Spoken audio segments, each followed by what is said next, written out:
였습니다.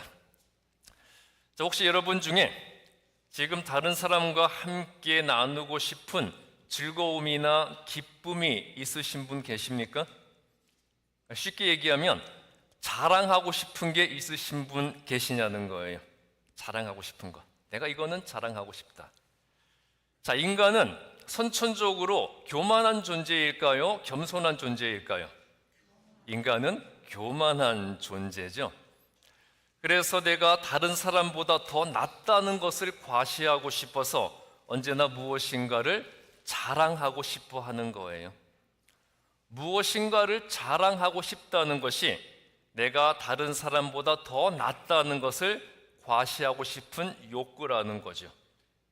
그런데 성경에서 교만하지 말라, 또 자랑하지 말라고 했기 때문에 말은 못하고 있지만 혹시 자랑하고 싶어서 입이 막 근질근질한 거 혹시 있으십니까? 큰 돈을 벌었다든지, 자식이 너무 잘 되었다든지, 사업이 크게 번창하였다든지, 또 회사에서 승진한 일이 있으세요? 자, 그게 아니라면 아주 비싼 명품 가방을 샀거나, 새 차를 구입했거나, 복권이 당첨되거나 해서 막 자랑하고 싶어서 못 견딜 것 같은 것이 있으세요?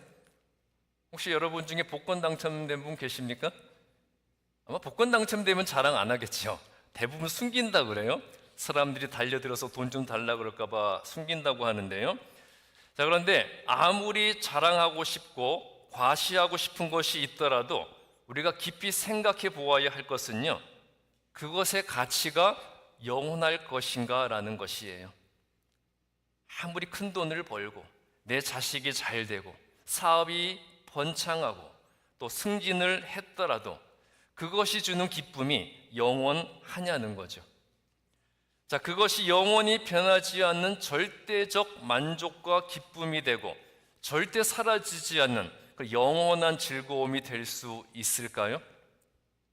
자, 아무리 좋은 일이 생겼어도 또 언제 좋지 않은 일이 생길지 알 수가 없는 것이고요. 또 아무리 좋은 물건을 샀어도 조금만 지나면 그것은 헛물건이 되어버리지 않습니까? 번성하고 번영하다가도 한순간에 무너질 수 있는 것이 인간의 인생이라는 거죠. 자, 그런데 여러분, 내가 지금 가장 가지고 싶은 것이 무엇입니까? 여러분이 가장 가지고 싶은 것, 그리고 내가 가장 하고 싶은 일은 어떤 일이에요? 내가 지금 가장 가지고 싶은 것과 가장 하고 싶은 일, 그리고 가장 되고 싶은 것이 있다면 그것이 과연 하나님과 무슨 관계가 있는지 여러분 생각해 보셨습니까? 예를 들면 내가 부자가 되고 싶어요. 그럼 내가 부자가 되는 것이 하나님과 어떤 관계가 있고, 내가 좋은 직업을 가지고 싶다면 그것이 하나님과 어떤 관계가 있는지 생각해 보아야 한다는 거죠. 하나님과 아무 관계없는 성공과 번영을 이루고 또 하나님과 아무 상관이 없는 기쁨과 즐거움이 주어진다면 그것이 나의 구원과 영생에 어떠한 기여도 할 수 없다는 것을 우리가 분명히 알아야 하는 거예요. 그리고 내 구원과 영생에 아무 관계가 없는 것을 내 삶의 목적으로 여기며 산다면 그 사람은 절대로 그리스도인일 수가 없는 것이죠. 우리 기독교 역사의 위대한 성인인 성 어거스틴이 어느 날 깊은 밤 늦게까지 성경을 묵상하다가 잠이 들었는데요, 어거스틴의 꿈에 주의 천사가 나타났고 주의 천사가 어거스틴에게 예수님의 메시지를 전해주면서 그대는 무엇을 원하는가 물었습니다. 이게 무슨 뜻이에요? 원하는 것을 들어주겠다는 말씀이었잖아요. 그런데 어거스틴은 깊은 꿈속이었지만 그 꿈속에서도 그의 의식과 신앙을 지배하는 고백을 했습니다. 아니요, 저는 아무것도 원하지 않습니다. 주님 밖에는요. 저는 주님만을 원합니다. 주님만 저와 함께 계시면 됩니다. 그렇게 고백을 했어요. 어거스틴은 꿈속과 무의식의 세계에서도 오직 예수님에 대한 믿음에 의해 지배를 받는 참된 그리스도인이었던 것이었습니다. 자, 입장 바꿔 생각해 볼까요? 예수님이 내게 나타나서 너는 무엇을 원하느냐? 원하는 대로 들어주겠다. 그런 상황에서 과연 여러분들도 아무것도 필요 없습니다. 주님만 나와 함께 계시면 됩니다. 그렇게 고백할 수 있는 분 계십니까? 왜 대답이 없으세요? 아마 그렇게 고백하지 못할 겁니다. 자, 인간은 자신이 가장 원하고 바라는 것에 의해서 자신의 의식 세계를 지배를 받죠. 그래서 무엇인가를 계속 생각하면서 간절히 바라면 그 생각에서 벗어나지 못하고 그 생각에 집착하게 되고 그 생각이 어디로까지 이어집니까? 꿈으로까지 계속 이어지잖아요. 무엇인가를 계속 생각하면 그게 꿈으로도 나타나지 않습니까? 또 사람이 사랑에 빠지면 어떻게 돼요? 사랑하는 사람의 얼굴만 계속 떠오르죠. 안 지나서나 누구 생각? 당신 생각. 또 도박에 빠지면 어떻게 돼요? 도박에 빠지면 화투의 38광땡 그림이 언제나 내 눈앞에 맴돌고요. 또 카지노의 그 기계음 딩딩딩딩딩딩 그 소리가 내 귀에서 끊임없이 아름답게 메아리쳐 들리기도 할 거예요. 자, 에콰도르 지역의 아마존 강가에 자신의 젊은 피를 뿌리고 순교했던 선교사 짐 엘리엇은 이런 말을 했습니다. 내가 진짜 붙들고 있을 수 없는 것, 어차피 놓아버릴 수밖에 없는 것을 붙들려고 애쓰는 것보다 어리석은 사람이 어디 있는가? 그러나 절대로 잃어버리지 말아야 할 것, 그 영원한 것을 얻기 위해서 생명을 버리는 것은 결코 어리석은 사람이 아니다. 짐 엘리엇은 시카고의 명문 위튼 대학 출신의 엘리트로서 남미 에콰도르의 아마존 유역에 선교사로 자원을 했습니다. 그래서 1956년 1월 8일 4명의 동료와 함께 가장 악명 높고 접근하기 어려운 아우카 부족이 사는 곳으로 들어가서 선교를 시작하자마자 창에 찔려서 같이 들어갔던 친구들과 함께 모두 살해된 후에 강가에 버려진 채로 발견이 되고 말았어요. 인류대학을 졸업했던 촉망받던 젊은 인재들이 이 선교지에서 복음을 제대로 한번 전해보지도 못하고 목숨을 잃자 당시 언론들은요, 얼마나 불필요한 낭비인가, 그런 제목으로 교회의 선교를 비판하는 기사를 쓰기도 했습니다. 당시 언론의 헤드라인 기사가 이거였대요. 얼마나 불필요한 낭비인가, unnecessary waste. 그렇게 비판을 했다는 거죠. 그때 짐 엘리엇의 아내 엘리자베스가 이렇게 반박을 했대요. 말씀 삼가하십시오. 낭비라니요. 내 남편의 죽음은 낭비가 아니었습니다. 그는 전생애를 이것을 위해 준비했던 사람이었습니다. 바로 이 시간을 위해서 살아왔던 사람이었습니다. 그는 하나님께서 주신 자신의 책임을 수행하고 생애 목표를 달성한 후에 죽었던 행복한 사람이었습니다. 남편이 죽은 후에 엘리자베스는 간호 교육과 훈련을 받고 1년 후에 자신의 남편과 남편의 친구들을 죽였던 바로 그 아우카 부족으로 자원해서 들어갔습니다. 다행히 아우카 부족이 잔인하고 험한 부족이었지만 여자는 죽이지 않은 부족이었기 때문에 엘리자베스는 5년 동안 그곳에서 생활을 하며 정말 진실한 마음으로 복음을 전하고 전도를 했어요. 그리고 5년 후 부족을 떠나는 엘리자베스에게 아우카 부족의 추장이 도대체 당신은 누구입니까? 당신은 누구길래 이렇게 아무 조건과 대가도 없이 우리를 헌신적으로 섬겨주었습니까? 그렇게 물었을 때 그제서야 이 엘리자베스는 모든 사실을 분명하게 밝히게 되었어요. 나는 당신들이 5년 전에 죽였던 그 남자의 아내입니다. 내 남편이 당신들을 향해 가지고 있던 사랑, 미처 당신들에게 다 전하지 못했던 그 사랑을 내가 남편을 대신해서 당신들에게 전하기 위해서 다시 이곳에 왔습니다. 그렇게 대답을 했어요. 자, 그 후 수십 년이 지난 후에 그 지역에는 수백 개의 교회가 생겨났고요. 짐 엘리엇이 죽은 마을에 세워진 교회의 담임 목사가 누구였을까요? 바로 짐 엘리엇의 아들이 자기 아버지를 죽인 지역에 자기 아버지를 죽인 사람들을 섬기면서 목회를 하게 되었어요. 더 놀라운 것은요, 그 교회에서 장로와 교사로 섬기는 사람들이 바로 짐 엘리엇과 그 친구들을 죽였던 사람들이었습니다. 이렇게 짐 엘리엇과 그의 친구들의 죽음은요, 예수님의 복음을 위해서 자신의 모든 것을 바치는 것이 불필요한 낭비가 아니라 얼마나 거룩한 헌신인지를 보여주었습니다. 우리가 예수님을 가장 바라고 원할 때 우리는 예수님의 사랑과 그의 능력과 권세에 의해서 지배를 받게 될 수 있는 거예요. 오늘 구약 본문 전도서 1장 2절부터 11절은 세상에는 우리를 완전하게 영원히 만족시켜 주는 것은 아무것도 없다는 것을 말씀하고 있어요.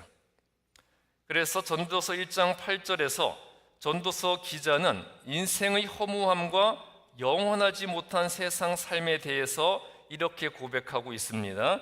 자, 8절 보시면 모든 만물이 피곤하다는 것을 사람이 말로 다 말할 수는 없나니 눈은 보아도 족함이 없고 귀는 들어도 가득 차지 아니하도다.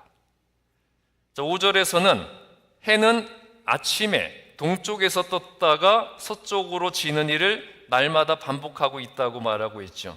그렇죠? 오늘 동쪽에서 떴던 해가 서쪽에서 졌는데 내일 또 동쪽에서 뜨고 또 서쪽에서 지고 이 일이 반복이 된다는 거예요.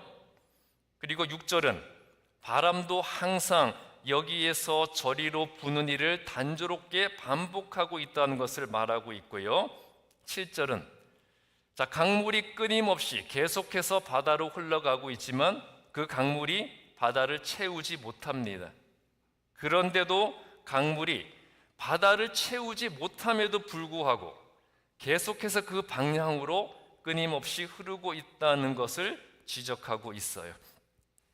자, 인간의 인생도 이처럼 허무하고 무상한 것이 반복되는 것이라는 것을 이야기하고 있는 거죠.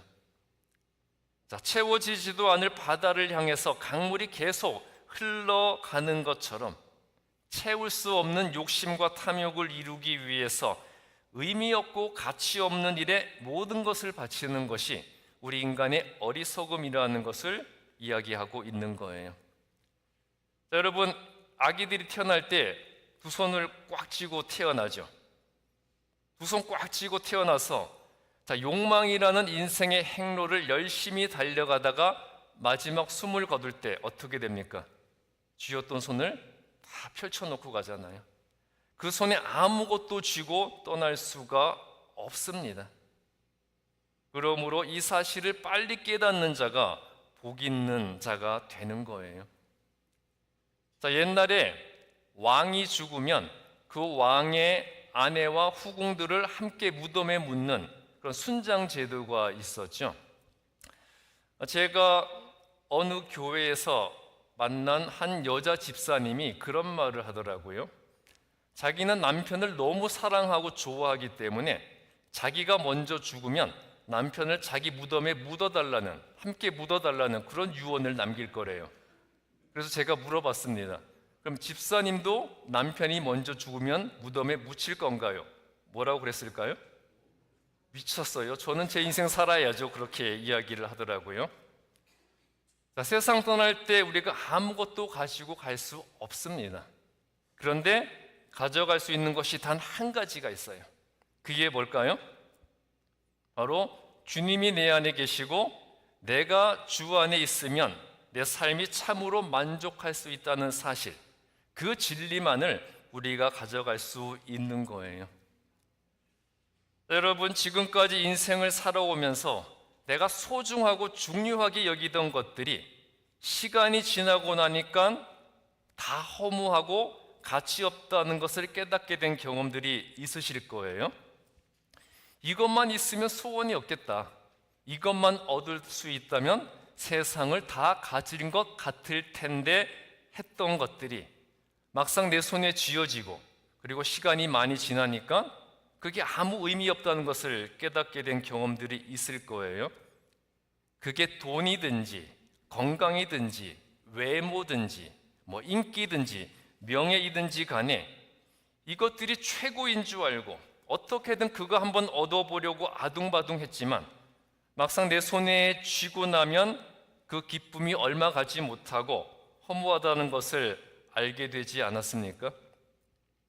자, 돈을 최고로 여기고 돈만 있으면 소원이 없겠다는 사람들이 많지만 돈 많은 회장들이 자살을 하는 일들이 얼마나 많습니까? 또 모든 사람들에게 환호를 받는 인기만 얻을 수 있다면 세상에 부러울 것이 없다고 생각을 하지만 엄청난 인기를 누리던 연예인들이 스스로 목숨을 끊기도 하잖아요.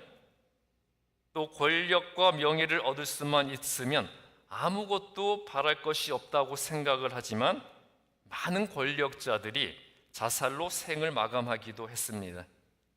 자, 이것이 말하는 게 뭐겠어요? 우리가 인생의 목적이자 소원이라고 여겼고 행복의 절대적 조건이라고 생각하는 돈과 인기와 명예와 권력이 진정한 기쁨과 영원한 만족의 조건이 되지 못한다는 거죠. 그래서 오늘 솔로몬도 2절에서 뭐라고 말합니까? 헛되고 헛되니 모든 것이 헛되도다. 자, 이렇게 말을 하고 있죠.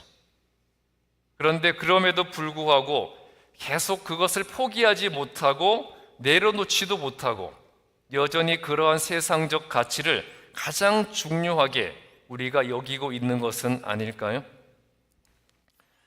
누가복음 10장 17절부터 20절 말씀은 예수님의 제자의 사명과 의무는 하나님을 기쁘시게 해드리는 것이라는 것을 증거하고 있어요.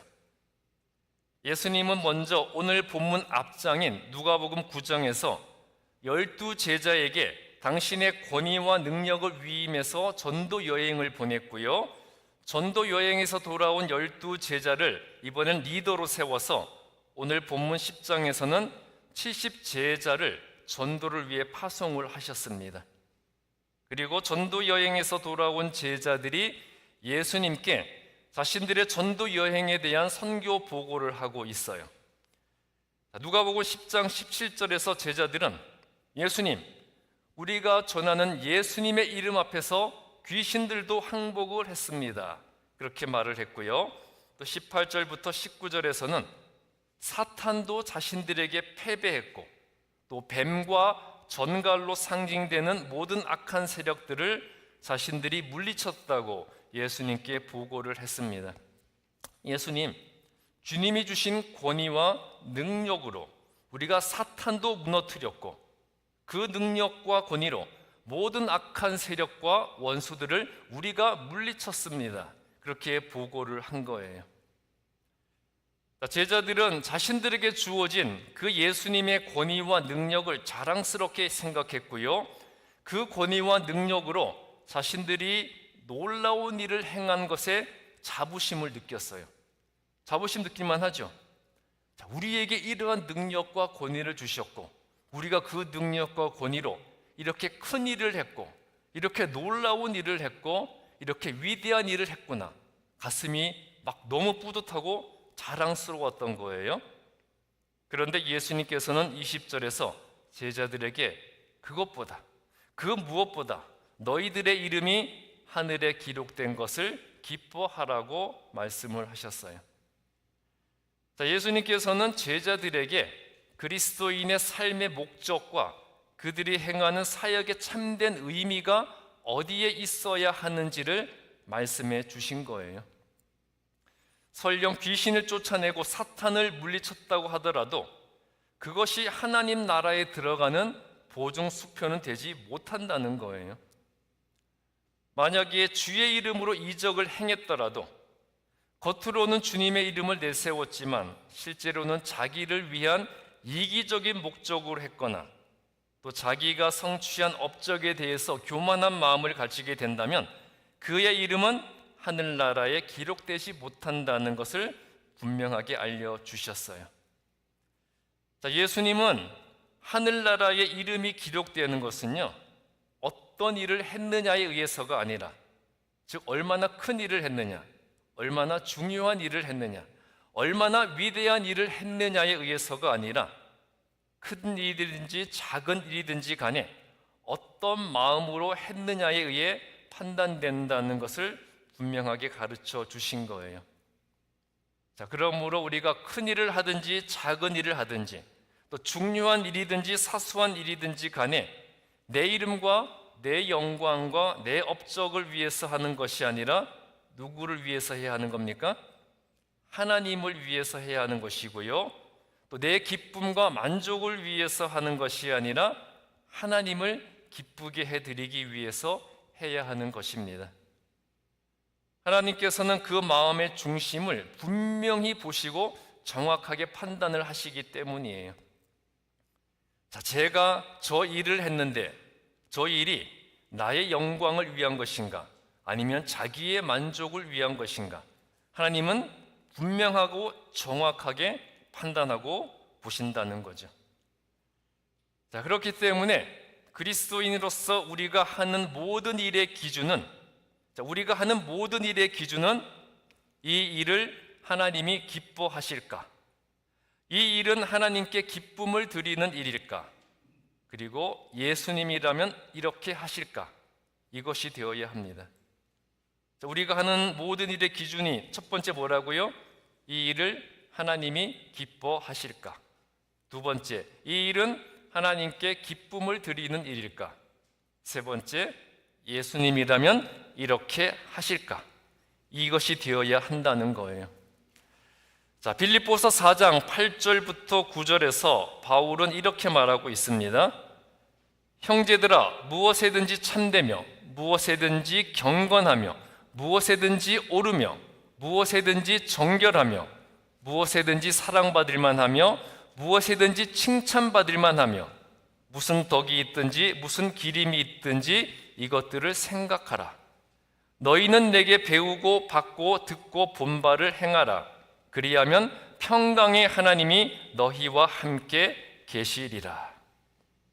자, 바울은 그리스도인의 삶의 기준과 판단의 기준, 그리고 언행의 기준에 대해 이야기하고 있는 거예요.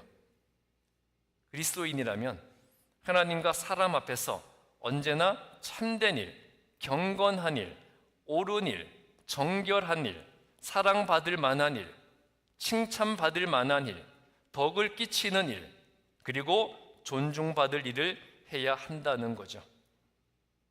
그리고 이런 일을 하기 위해서는 예수님이 주신 말씀과 가르침을 통해서 배우고 듣고 본대로 행하여야 한다는 거예요.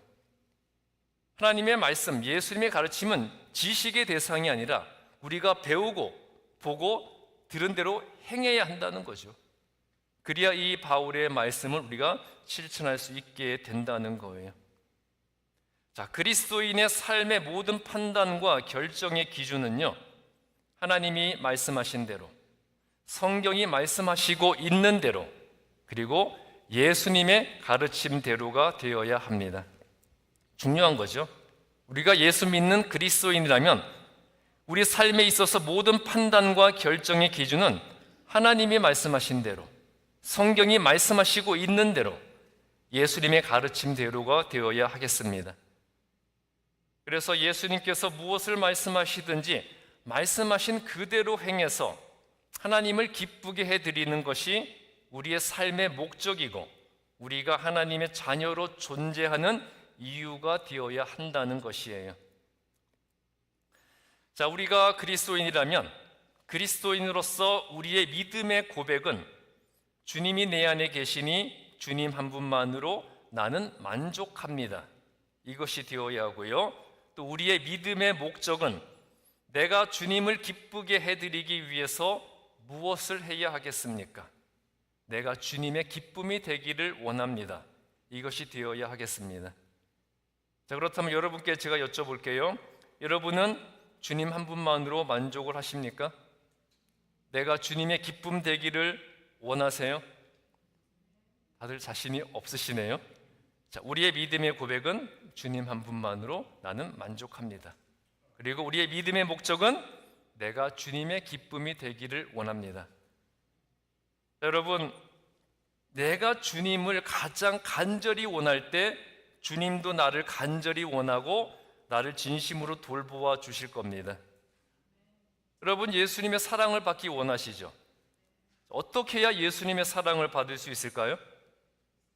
내가 주님을 사랑해야 주님도 나를 사랑해 주실 것이고요. 내가 주님을 가장 소중하게 여겨야 주님도 나를 가장 소중하게 여겨 주실 겁니다. 이게 당연한 이치 아니겠어요? 나는 예수님을 가장 사랑하지 않으면서 예수님은 나를 가장 특별하게 사랑하여 주시기를 원한다면 이런 심보를 뭐라 그러는 거예요? 나는 예수님을 가장 사랑하지 않아요.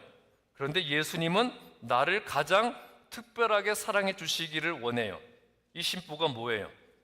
도둑놈 심보인 거죠. 자, 도둑놈 심보를 가진 자에게 하나님이 축복해 주시겠습니까? 안 해주시는 거죠.